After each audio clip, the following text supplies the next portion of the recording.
এই যে আপনাদের এখানে এত সুন্দর এক মাদ্রাসা হয়েছে, কোথায় পাইতেন এত উলামায়ে কেরাম?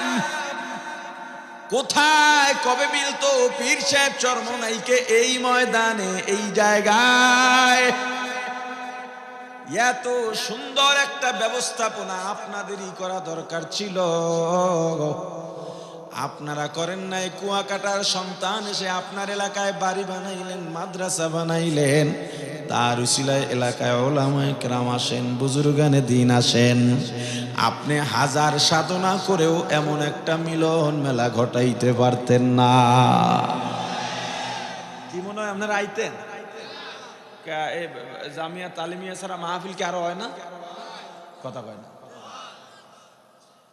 যেই আলেম সবার শেষে বয়ান করেন এবং যেই আলেমকে উপলক্ষ করে ৫-১০ লাখ বাজেট করে মাহফিলের আয়োজন করে সারা দেশে, সেই আলেমরা এখানে আইসা জুমার পরে একটু সুযোগ পায়। আরে কথা কয় না। এটা একটা উসিলায় হয়েছে কি হয় না? তাহলে এখন এই এলাকাবাসীর কি করা উচিত বলেন? এখানে উনি জমি রেখেছেন মাদ্রাসার জন্য, এই জমির টাকার জন্য তো আর মাহফিলে মাহফিলে ঘোরা লাগে না, সারা দেশে ঘোরেন আর এই ফিকির কেমনে জমির টাকাটা মিলানো যায়। কেন এলাকাবাসী এত বিশাল বিশাল বিল্ডিং করলেন, আপনি দিয়ে দিতেন। 10 জন মিলে না হুজুর আপনি আমাদের এলাকায় আসছেন, কোটি কোটি রহমতের ফেরেশতা এখানে নাজিল হয় নিয়মিত। সন্দেহ আছে নাই? সন্দেহ করলে বাটা ইমানই থাকবে না যে হুজুর আপনার এভাবে দৌড়ানোর দরকার নাই, আল্লাহ আমাদেরকে অনেক দিছে, আমরা এটার ব্যবস্থা করে দিই। কি পারতো না? হায়, এই এলাকাবাসীর দায়িত্ব এই মাদ্রাসার যেখানে যা দরকার, বিরক্ত তো হতেই পারবে না। যদি মাদ্রাসার কারণে ছাত্রদের দেখে কেউ তিরস্কার করে, বিরক্ত হয়, ওস্তাদদের দেখে সমালোচনা করে, জাহান্নামে যাইতে বেশি আর কিছু লাগবে না, এটাই যথেষ্ট। প্রাণের ভাই আমার, কোরআন যারা শেখে আর শিখান তাদের এত দাম কেন? দামের কথা বলেছেন মুহাম্মদুর রাসূলুল্লাহ সাল্লাল্লাহু আলাইহি ওয়াসাল্লাম, ইন্নাল উলামা ওয়ারাসাতুল আম্বিয়া। আল্লাহর রাসূল এই জিম্মাদারি দিয়ে গেছেন উলামায়ে কেরামের উপরে। কার উপরে দিবেন? আরে আওয়াজ দেয় না, কার উপরে? এখন সাধারণ মানুষের কাজ কি হবে যে এত ওজনদার জিম্মাদারি, এটা সাধারণ মানুষ আওয়াম এটা পালন করতে পারবে? এজন্য আলেমদের উপরেই দায়িত্ব দিয়েছেন। আওয়ামকে কি বলা হলো? তুমি আলেমের কাছে মুখাপেক্ষী, ঠেকা। যে যার কাছে ঠেকা থাকে তার সামনে মাথা উঁচু করতে পারে না। কথা বোঝে না? আচ্ছা বলেন, গোলাম আর মুনিব কে কার কাছে ঠেকা? গোলামের কাছে মুনিব না মুনিবের কাছে গোলাম? ঠিক তো? ছাত্র আর শিক্ষক কে কার মুখাপেক্ষী? ছাত্রের কাছে শিক্ষক না শিক্ষকের কাছে ছাত্র?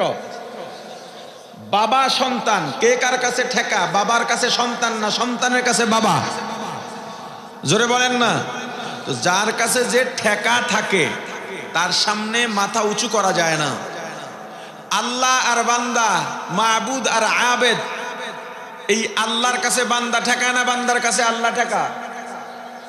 অতএব বান্দা তুমি কখনো মাথা উঁচু করবে না, অহংকার দেখাবে না, কারণ তুমি গোলাম।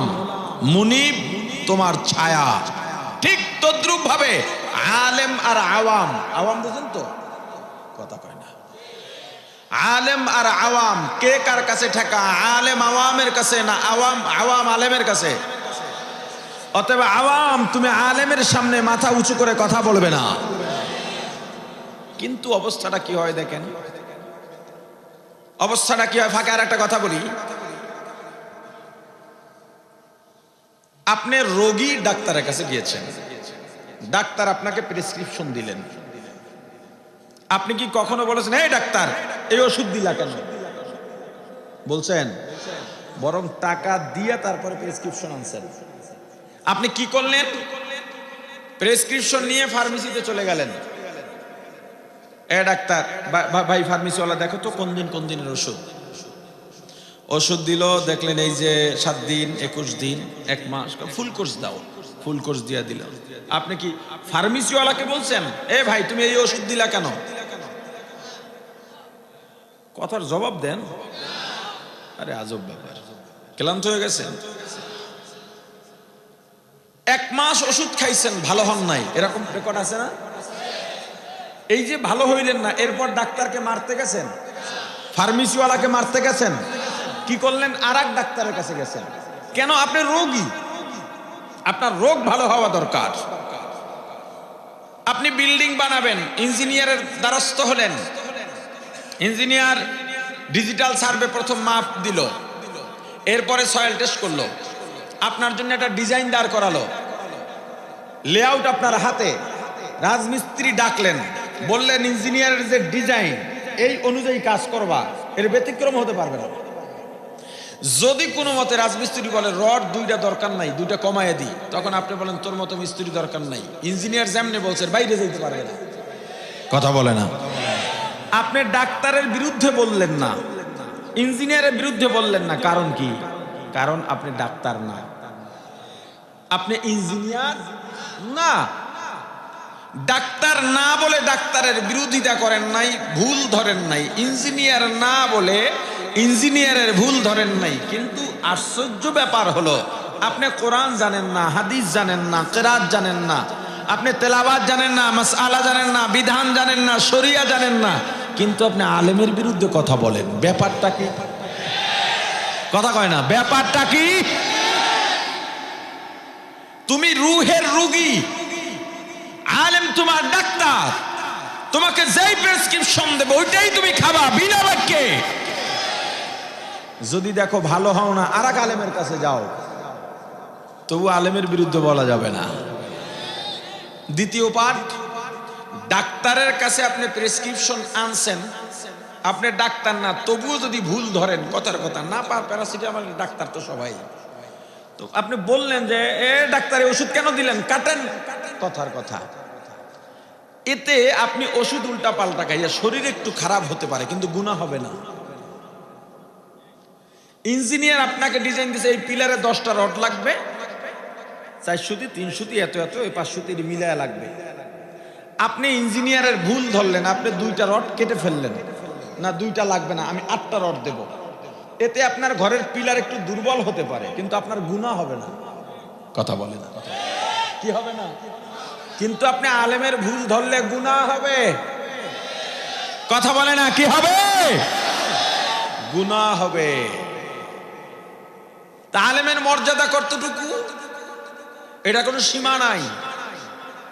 এবার আসেন, রাসূলের জিম্মাদারি পালন করে কোন আলেম? একটা হলো আলেম, আর একটা হলো ওয়ারাসাতুল আম্বিয়া। একটা কি আর একটা কি? এই দুইটার মধ্যে আসমান জমিন ব্যবধান। আলেম যে কেউ হতে পারে, আপনি কিতাব পড়বেন আলেম হয়ে যাবে। ওয়ারাসাতুল আম্বিয়া কাকে বলে? যে রাসূলের জিম্মাদারি পালন করে। রাসূল যা যা দায়িত্ব পালন করেছেন সব দায়িত্ব পালন করবে। নিজেকে নিয়ে শুধু নয়, আমাদের সমাজে বহু ইমাম আছে 40 বছর ইমামতি করে আর গর্ব করে বলে আমি সবার প্রিয় পাত্র। 40 বছর ইমামতি করা যায়, কিন্তু প্রিয় পাত্র হওয়া যায় না। যে প্রিয় পাত্র ও আলেম হয়েছে, ওয়ারাসাতুল আম্বিয়া হতে পারে না। কারণ রাসূলের দায়িত্ব পালন করলে ওই এলাকার সব মানুষ তার পক্ষে থাকতে পারে না। সব আলেম কি রাষ্ট্র নিয়ে ভাবে? সব পীর কি রাষ্ট্র নিয়ে ভাবে? সব ওয়াইজরা কি রাষ্ট্র নিয়ে ভাবনামূলক কথা বলে? এখন একজনে বললে বাকিরা কয় মিয়া আমরা কিছু বুঝি না, আপনি এত গেলেন। হ্যাঁ, তোমরা আসলেই বোঝো না, কারণ জিম্মাদারি সবাই পালন করে না। যে ওয়ারাসাতুল আম্বিয়া, তার চিন্তা শুধু নিজেকে নয়, তার পাড়া প্রতিবেশীকে নিয়ে চিন্তা, তার সমাজ নিয়ে চিন্তা, অর্থনীতি নিয়ে চিন্তা, রাজনীতি নিয়ে চিন্তা, রাষ্ট্র নিয়ে চিন্তা, উম্মাহ নিয়ে চিন্তা।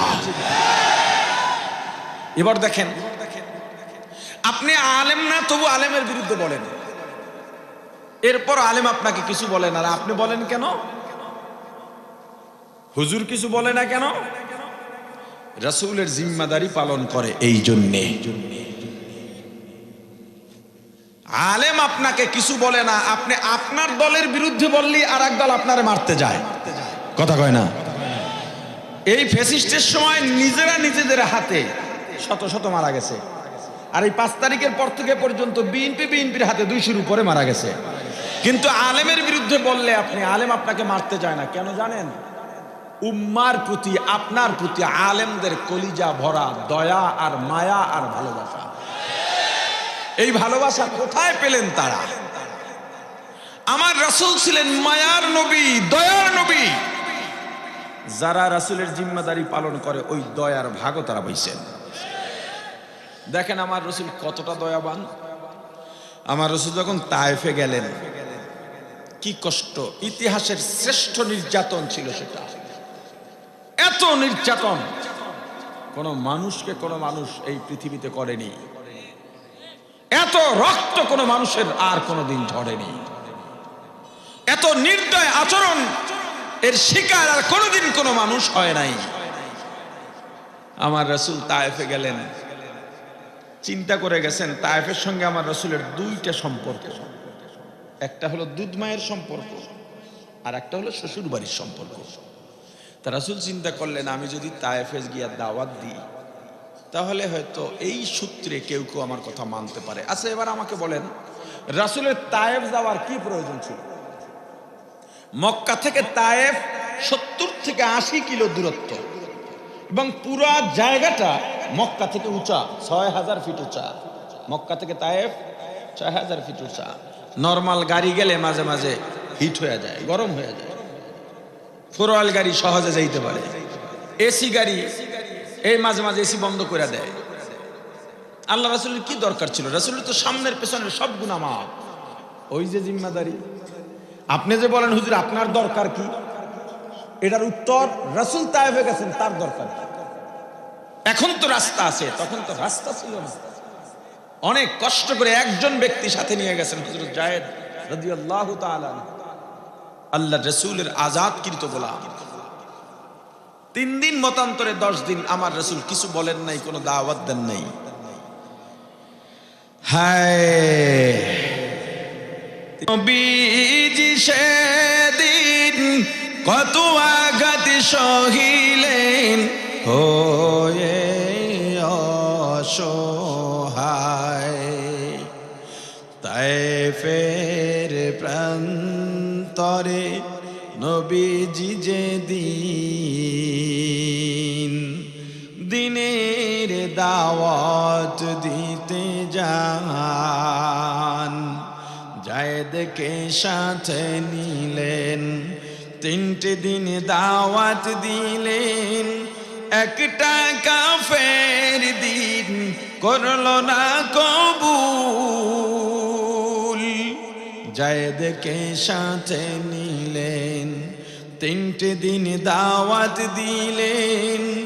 একটা কাফের দিন করলো না কবুল, বরং পাগল বলিয়া দিল তাড়াইয়া, পাগল বলিয়া দিল তাড়াইয়া। চিনল না ওই দুর্ভাগার দল আল্লাহরই রাসূল, চিনল না ওই দুর্ভাগার দল আল্লাহরই রাসূল। সেদিন নিরাশ হয়ে নবীজি আসতেছিলেন ফিরিয়া, হয়ে অসহায়। তায়েফের প্রান্তরে নবীজি যেদিন দিনের দাওয়াত দিতে যান, চতুর্দিক থেকে কাফেররা দুষ্ট ছেলেদের লেলিয়ে দিল, এই যে আমাদের শত্রু পাগল, তাকে চতুর্দিক থেকে পাথর মেরে মেরে তায়েফের বাইরে বের করে দাও। আমার রাসূলের সঙ্গে শুধু হযরত যায়েদ রাদিয়াল্লাহু তাআলা আনহু লিডারদের হুকুম পেয়ে যুবক জওয়ান ছোট ছোট বাচ্চারা পর্যন্ত আমার রাসূলের দিকে পাথর নিক্ষেপ করে। হযরত যায়েদ রাদিয়াল্লাহু তাআলা আনহু একজন মানুষ কয় দিকে যাবেন, কয় দিক ফিরাবেন। ডান দিক গেলে পেছন আর বাম দিক থেকে আমার রাসূলের গায়ে পাথর পড়ে, বাম দিকে গেলে ডান আর পেছন থেকে পড়ে, পিছনে গেলে ডান বাম দিক থেকে পড়ে। এক একটা পাথর আমার রাসূলের শরীরের মধ্যে পড়ে, সঙ্গে সঙ্গে এত সুন্দর আমার রাসূলের দেহ, যেখানে পড়ে ফুটা হয়ে ফিনকি দিয়া রক্ত বের হয়ে যায়। হযরত যায়েদ রাদিয়াল্লাহু তাআলা আনহু আক্রান্ত হন। আমার রাসূলের চতুর্দিক থেকে পাথর পড়তে পড়তে সারা শরীর রক্তে রঞ্জিত হয়ে যায়। মাথার উপরে বালতি দিয়া পানি ঢাললে যেভাবে গায়ের থেকে পানি বেয়ে বেয়ে পড়ে যায়, আমার রাসূলের শরীর থেকে ওইভাবে রক্তগুলো বেয়ে বেয়ে পড়তেছে। পায়ের মাথা দিয়ে জমিনে যায়, আর কিছু রক্ত জুতা আর পায়ের মধ্যে আটকে দেয়, জমাটকে। আমার রাসূল হাঁটতে পারেন না, দুর্বল হয়ে গেছেন। এই সময় কাফেররা পিছন থেকে ধাক্কা দিয়া যাতে দ্রুত আমার রাসূল হেঁটে যান, গালাগালি করে আর ধাক্কা দিয়া বলে তাড়াতাড়ি বের হও। আমার রাসূল ওই ধাক্কা সহ্য করতে পারেন না, ধাক্কা দেওয়ার সাথে সাথে উপর হয়ে জমিনে পড়ে যান। আবার কোনো মতে হামাগুড়ি দিয়া ওঠার চেষ্টা করেন, উঠবেন, এখনো সোজা হয়ে দাঁড়ান না। এমন সময় আবার ধাক্কা দিয়ে আমার রাসূলকে জমিনের মধ্যে ফেলে দেয়। এভাবে আমার রাসূলকে এত ক্লান্ত করে ফেলে, আমার রাসূল হযরত যায়েদ রাদিয়াল্লাহু তাআলা আনহুর কাঁধে ভর দিয়া কোনো মতে তায়েফের সেই ঐতিহাসিক পাথরের পাদদেশে গিয়ে বসেন, আল্লাহর দরবারে হাত বাড়ায়া দেন। ওগো আল্লাহ, আপনি তাকায় দেখেন, আপনি সাক্ষী থাকেন। ওরা বলছে আমি দুশমন, আমি পাগল। আমি পাগল না, আমি দুশমন না, আপনার রিসালাতের দায়িত্ব নিয়ে আসছি। ইতিমধ্যে জিবরাইল এলেন, হুজুর আপনার কান্নায় আসমানের সমস্ত ফেরেশতারা কাঁদে। পৃথিবীতে দুইবার, জীবনে দুইবার পৃথিবীর সমস্ত ফেরেশতারা কেঁদেছে। একবার কেঁদেছে পয়গম্বর ইব্রাহিম আলাইহিস সালাতু ওয়াস সালাম, নিজের সন্তান ইসমাইলকে যখন ছুরির তলে শোয়া দিছে, তখন আসমানের সমস্ত ফেরেশতারা কেঁদেছে আর বলেছে, আল্লাহ ইসমাইলকে বাঁচান, বাঁচান। যদি বাবার হাতে সন্তান জবেও হয়ে যায়, পৃথিবীতে একটা কলঙ্কজনক ইতিহাস রচিত হবে। আর একবার সমস্ত ফেরেশতারা না শুধু আসমান কেঁদেছে, জমিন কেঁদেছে, নদী নালা কেঁদেছে, গাছপালা কেঁদেছে, পশু পাখি কেঁদেছে, ফেরেশতারা কেঁদেছে, যখন আমার রাসূলকে তায়েফের ময়দানে কাফেররা কষ্ট দিয়েছে। আমার রাসূল বললেন, না না, কত মায়ার নবী, কত দয়ার নবী, ওদেরকে মেরো না, ওদেরকে ধ্বংস করো না, ওরা আমাকে চেনে না। যদি আমাকে চিনত, মাথায় তুলে ঘুরতো। ওরা চেনে নাই, পরে চিনবে। ওরা না চিনলে ওদের পরবর্তী প্রজন্ম চিনবে। এই যে মায়া, এই মায়ার অংশ ওরাসাতুল আম্বিয়া, উলামায়ে কেরাম পেয়েছেন। এজন্য আপনি গালি দিলেও উলামায়ে কেরাম আপনাকে দলবল নিয়ে মারতে যায় না। উলামায়ে কেরামের কাছে আওয়াম ঠেকা মুখাপেক্ষী। কিভাবে তুমি নামাজ শিখতে চাও, শেখা তো লাগবেই। আলেমের কাছে যাইবা। সামান্য একটা সমস্যায় পড়ছো, সামনে রমজান মাস, গড়গড়া কুলি করতে গেছো, পানি একটু পেটে গেছে অনিচ্ছাকৃত, এখন রোজা আছে না নাই, আলেমের কাছে দৌড় দাও। তোমার পরকাল ঠিক করতে যেখানে পদে পদে আলেমের কাছে যাইতে হয়, সেখানে তুমি আলেমকে গালি দাও। অন্তত এখানে যতজন আসছেন, এই তওবা করে যান, আলেমের বিরুদ্ধে আপনার একটা বাক্য আর কোনোদিন বের হবে না। আর এলাকাবাসী যারা আছেন, এই যে আপনাদের এখানে এত সুন্দর এক মাদ্রাসা হয়েছে, কোথায় পাইতেন এত উলামায়ে কেরাম? কোথায় কবে মিলতো পীর সাহেব চরমনাইকে এই ময়দানে এই জায়গায়? এত সুন্দর একটা ব্যবস্থাপনা আপনাদেরই করা দরকার ছিল, আপনারা করেন নাই। কুয়াকাটার সন্তান এসে আপনার এলাকায় বাড়ি বানাইলেন, মাদ্রাসা বানাইলেন, তার উসিলায় এলাকায় ওলামায়ে কেরাম আসেন, বুজুর্গানে দিন আসেন। আপনি হাজার সাধনা করেও এমন একটা মিলন মেলা ঘটাইতে পারতেন না। কি মনে হয় আপনারা আইতেন? জামিয়া তালিমিয়া ছাড়া মাহফিল কি আরো হয় না? কথা কয় না।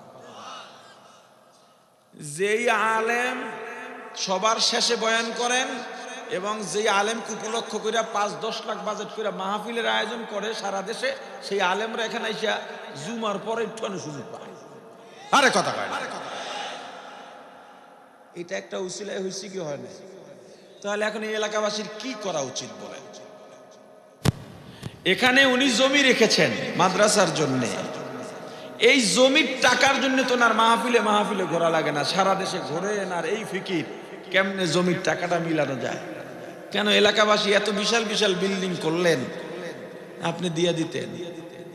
10 জন মিলে না হুজুর আপনি আমাদের এলাকায় আসছেন, কোটি কোটি রহমতের ফেরেশতা এখানে নাজিল হয় নিয়মিত। সন্দেহ আছে নাই? সন্দেহ করলে বাটা ইমানই থাকবে না যে হুজুর আপনার এভাবে দৌড়ানোর দরকার নাই, আল্লাহ আমাদেরকে অনেক দিছে, আমরা এটার ব্যবস্থা করে দিই। কি পারতো না? হায়, এই এলাকাবাসীর দায়িত্ব এই মাদ্রাসার যেখানে যা দরকার, বিরক্ত তো হতেই পারবে না। যদি এই মাদ্রাসার কারণে ছাত্রদের দেখে কেউ তিরস্কার করে, বিরক্ত হয়, ওস্তাদদের দেখে সমালোচনা করে, জাহান্নামে যাইতে বেশি আর কিছু লাগবে না, এটাই যথেষ্ট। প্রাণের ভাই আমার, কোরআন যারা শেখে আর শিখান তাদের এত দাম কেন? দামের কথা বলেছেন মুহাম্মদুর রাসূলুল্লাহ সাল্লাল্লাহু আলাইহি ওয়াসাল্লাম, আর এর পক্ষে জবাব দিয়েছেন আমার আল্লাহ। কে দিয়েছে? আসতে কয় আল্লাহ। শুধু একটা জবাব না, অনেকগুলো জবাব দিয়েছেন। আমি মাত্র একটা জবাব দেব, এর মধ্যে হয়তো মামুন সাহেব হুজুর চলে আসবেন। অনেকগুলো জবাবের এক জবাব, যারা কোরআন শেখে না তারা মানুষই হতে পারে না। যদি মানুষ হতে চাও কোরআন শেখা লাগবে। এখন আপনি বলবেন হুজুর কি কইতে চান? আমি তো কোরআন পারি না, কিন্তু মাদ্রাসায় গেলে তো হুজুররা খাড়াইয়া যায়, চেয়ার ছাইরা দেয়। মসজিদে গেলে খতিব সাহেব কয় ভাগ করেন, জায়গা দেন। তা আমরা যদি মানুষ না হইতে পারি আমরা কি? তা আপনি কি সেটা তো আমার বলার ক্ষমতা নাই, আল্লাহ বলে দিয়েছেন। কথা বলে না? পরিচয় কে দিয়েছেন? দেখেন আল্লাহ কি বলেন, وَلَقَدْ ذَرَأْنَا لِجَهَنَّمَ كَثِيرًا مِنَ الْجِنِّ وَالْإِنسِ لَهُمْ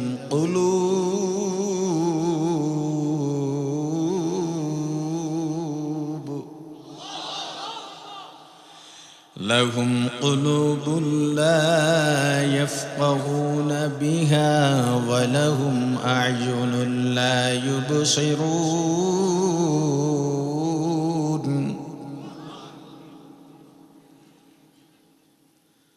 وَلَهُمْ أَعْيُنٌ لَا يُبْصِرُونَ بِهَا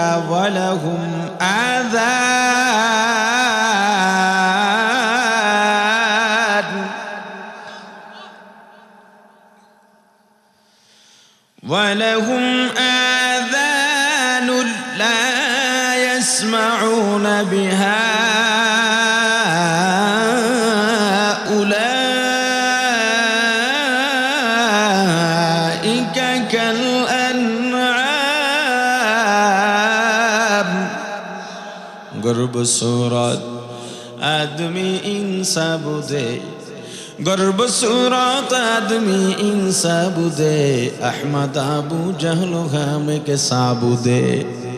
প্রিয় ভাই আমার, মানুষের মতো দেখলেই মানুষকে মানুষ বলা যায় না, মানুষের মতো কথা বলতে পারলেই মানুষকে মানুষ বলা যায় না, মানুষের বংশ থেকে জন্ম নিলেই মানুষকে মানুষ বলা যায় না। মানুষের মতো দেখলেই যদি মানুষকে মানুষ বলা যাইতো, আমার রাসূলের চেহারা আবু জাহেলের চেহারা দেখতে প্রায় একই রকম ছিল। আমার রাসূল যেই বংশের থেকে দুনিয়াতে আসছেন, আবু জাহেল একই বংশের থেকে দুনিয়াতে আসছে। আমার রাসূল আর আবু জাহেলের সম্পর্ক হলো চাচা ভাতিজা। আমার রাসূল হলেন রাহমাতুল লিল আলামিন, সাইয়্যিদুল মুরসালিন, ইমামুল মুরসালিন। আবু জাহেল হলো চিরস্থায়ী জাহান্নামী। আমার রাসূলের রওজা জিয়ারত করার জন্য লক্ষ লক্ষ কোটি কোটি সারা বিশ্ব থেকে হাজিরা যায় আর সালাম দেয়, চোখের পানি ছেড়ে কাঁদেন। আসসালাতু ওয়াসসালামু আলাইকা ইয়া রাসূলুল্লাহ, আসসালাতু ওয়াসসালামু আলাইকা ইয়া হাবিবাল্লাহ, আসসালাতু ওয়াসসালামু আলাইকা ইয়া শাফিআল মুযনিবিন, আসসালাতু ওয়াসসালামু আলাইকা ইয়া রাহমাতাল লিল আলামিন। ওদিকে আবু জাহেলের বাড়ি মানুষে খোঁজে কি লাগিয়া।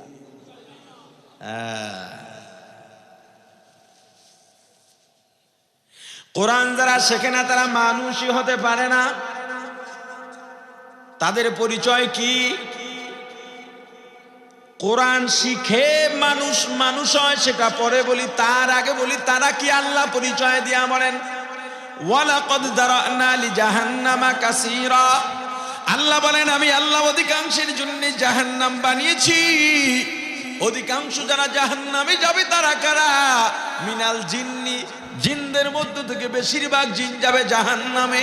মিনাল ইনসি, মানুষদের মধ্য থেকে বেশিরভাগ মানুষ যাবে জাহান্নামে। বেশিরভাগ মানুষ যারা জাহান্নামে যাবে তারা কারা?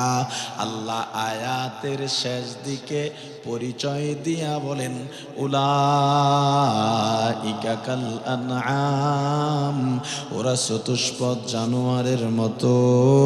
শুধু জানোয়ারের মতো নয়, বালহুম আদল, বরং জানোয়ার থেকেও খারাপ। পরিচয় মিলে এলাম, আমার লগে রাগ লাভ নাই, রাগ হইলে আল্লাহর লগে রাগ। এবার আসেন কোরআন শেখার মাধ্যমে মানুষ মানুষ হয়। এজন্য যারা কোরআন শেখে আর শিখান তাদের দাম দুনিয়ার সব থেকে। দেখেন আল্লাহ কি বলেন, আর রহমান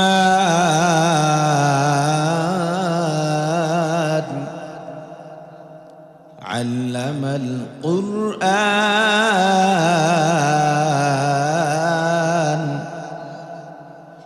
খালাকাল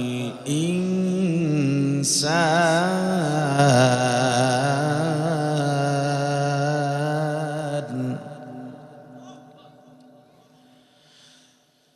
আর রহমান আল্লামাল কুরআন খালাকাল ইনসান আল্লামাহুল বায়ান।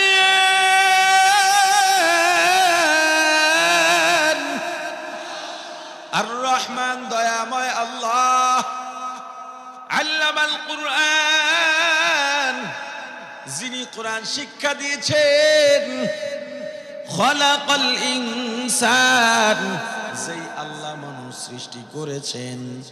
ভালো করে বুঝবেন, আল্লাহ তরতিবতাকে পছন্দ করেন, সিরিয়াল পছন্দ করেন। তরতিব অনুযায়ী যারা আমল করে, এই আমলের দাম আল্লাহর দরবারে দুনিয়ার সব থেকে বেশি। যেমন একজন মানুষ 5 ওয়াক্ত নামাজ পড়ে, তাহাজ্জুদ পড়ে, আওয়াবিন পড়ে, ইশরাক পড়ে, জিকির করে, দরুদ পড়ে, ইস্তিগফার করে, তেলাওয়াত করে, দান সদকা করে, কিন্তু মাঝে মাঝে 2-1 ওয়াক্ত ফরজ নামাজ ছুটে যায়।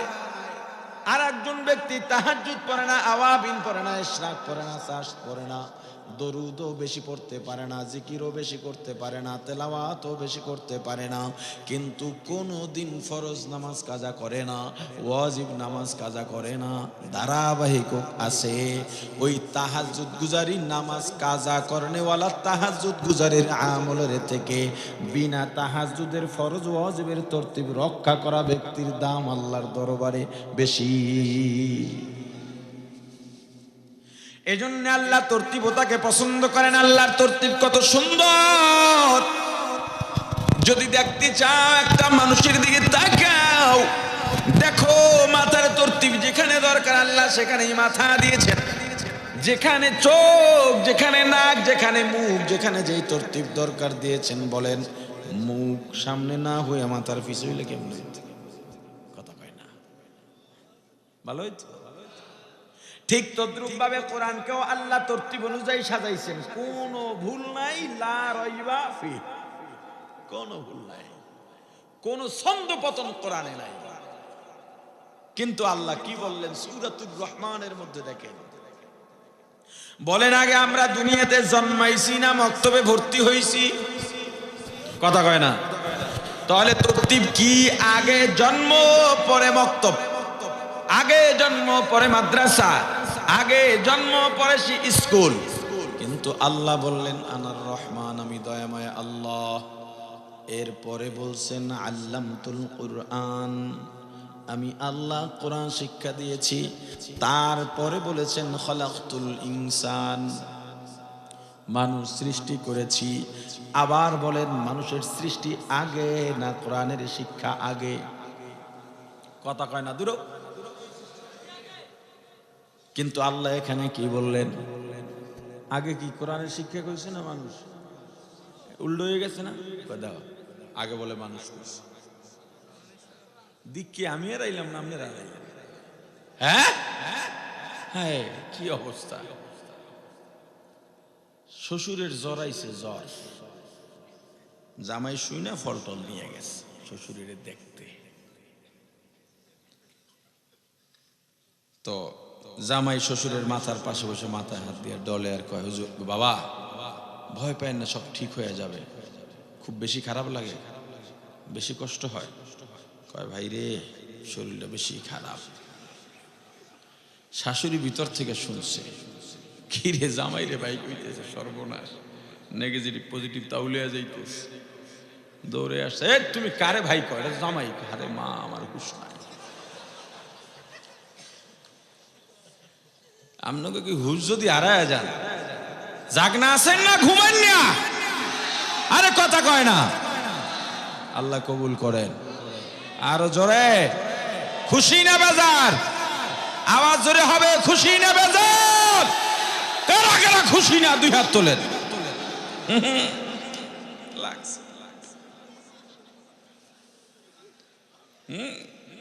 কাকু আমার এখনো লাগাইতেছে। খুশি? আলহামদুলিল্লাহ বলেন। আরো জোরে, আরো জোরে বলেন আলহামদুলিল্লাহ। মাশাআল্লাহ। আমরা আগে দুনিয়ায় জন্মাইছি, পরে মক্তবে ভর্তি হইছি, কিন্তু আল্লাহ কোরআনে আগে বললেন আমি কোরআন শিক্ষা দিয়েছি, তারপরে বলেছেন মানুষ সৃষ্টি করেছি। একটু আউলে গেছে, এত বড় কোরআন একটু তো ভুল টুল হইতেই পারে। হ্যাঁ পারে না? চিন্তা করলেও ইমান টঙ্গে উঠবে। কোরআন নিয়ে সন্দেহ করা যাবে? মুফাসসিরিন ইকরাম বলেন না না, আল্লাহ যেটা বলেছেন এটাই ঠিক আছে।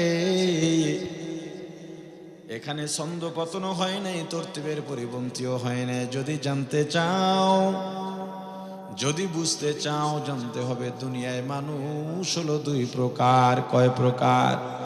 জোরে বলেন। এক প্রকারের মানুষ জন্মসূত্রের মানুষ, বংশসূত্রের মানুষ। আর এক প্রকার মানুষ গুণ অর্জন করার পরে মানুষ হয়। জন্ম বা বংশসূত্রের মানুষ আমার জন্য আলাদা কোনো গুণ লাগে না। মা বাবার ঔরস থেকে জন্ম নিলেই মানুষ হওয়া যায়, তবে এই মানুষটার দাম আল্লাহর দরবারে নাই। ও ডাক্তার, তুমি ডাক্তারি বিদ্যা অর্জন করেছো, কিন্তু তোমার শিক্ষার মধ্যে যদি কোরআনের শিক্ষা না থাকে রে ডাক্তার, তুমি ডাক্তার হতে পেরেছো, কিন্তু এখনো মানুষ হতে পারো নাই। হে ইঞ্জিনিয়ার, তুমি ইঞ্জিনিয়ার হয়ে গেছো, এলাকায় গেলে সবাই তোমাকে ফুলের মালা পরায়, মসজিদ মাদ্রাসা স্কুলের সভাপতি বানায়, সম্মান দেয়, কিন্তু তোমার ভিতরে যদি কোরআনের শিক্ষা না থাকে রে ইঞ্জিনিয়ার, মানুষের কাছে সম্মানী হতে পারো, আল্লাহর দরবারে মানুষ হইতে পারো না। রিক্সাওয়ালা রিক্সা চালায়, হাতে হ্যান্ডেল ধরা, পা দিয়া প্যাডেল মারে,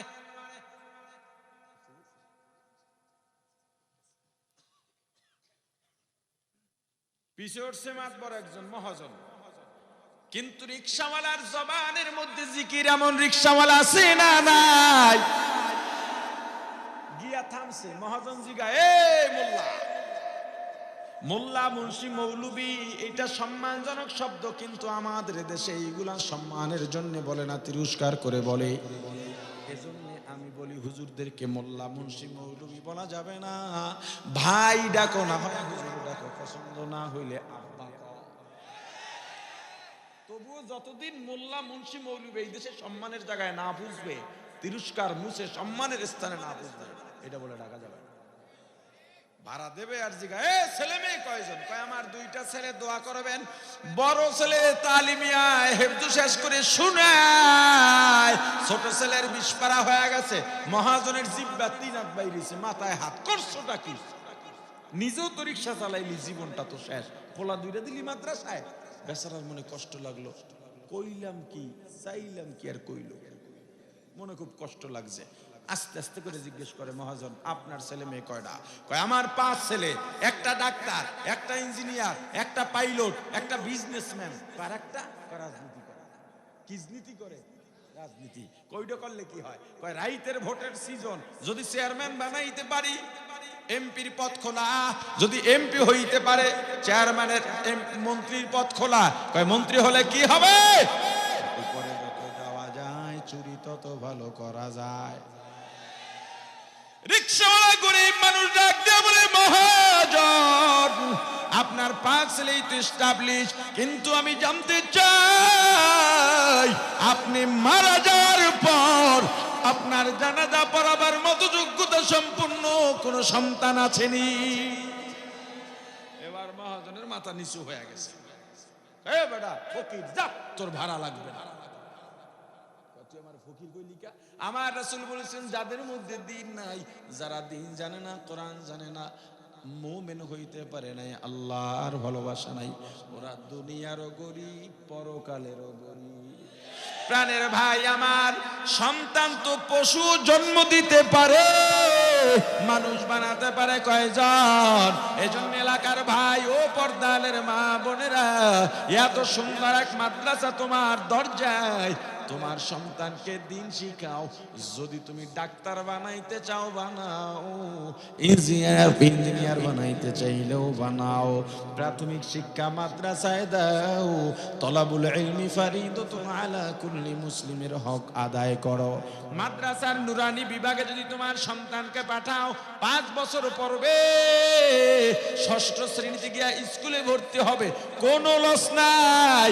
বরং আমি দায়িত্ব নিয়ে বললাম, আমি চ্যালেঞ্জ করে বললাম, তোমার ছেলে, তোমার মেয়ে এই নুরানি কেরাতুল কোরআন থেকে 5 বছর পড়বে, ষষ্ঠ বছরে হাই স্কুলে যাবে, তোমার ছেলের লেখা বলা পড়া, ইংরেজি, অঙ্ক, বাংলা, যেই ছেলেটা প্রাইমারি কিন্ডারগার্টেন থেকে আসবে ওর থেকে ভালো হবে, কোনো সন্দেহ নাই।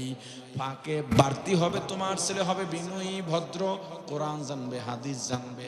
একদিন বিশেষ ক্যাডারও যদি হয়ে যায়, তুমি মারা যাওয়ার পর তোমার জানাজা পড়াইতে হুজুর ভাড়া করা লাগবে না।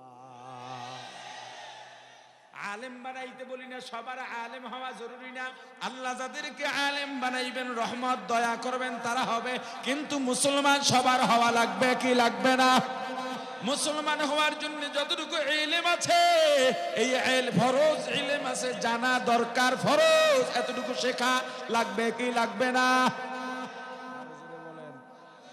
আল্লাহ আমাদেরকে, আমাদের সন্তানদেরকে দিনদার বানায় দেন। আরো জোরে বলেন আমিন। আল্লামা মামুনুল হক সাহেব হাফিজাহুল্লাহ তাআলা চলে এসেছেন। কি এমএলএম পদ্ধতিতে আলহামদুলিল্লাহ কইতেছেন, এইটা শুরু করছেন, এইটা হইন হইন হইন।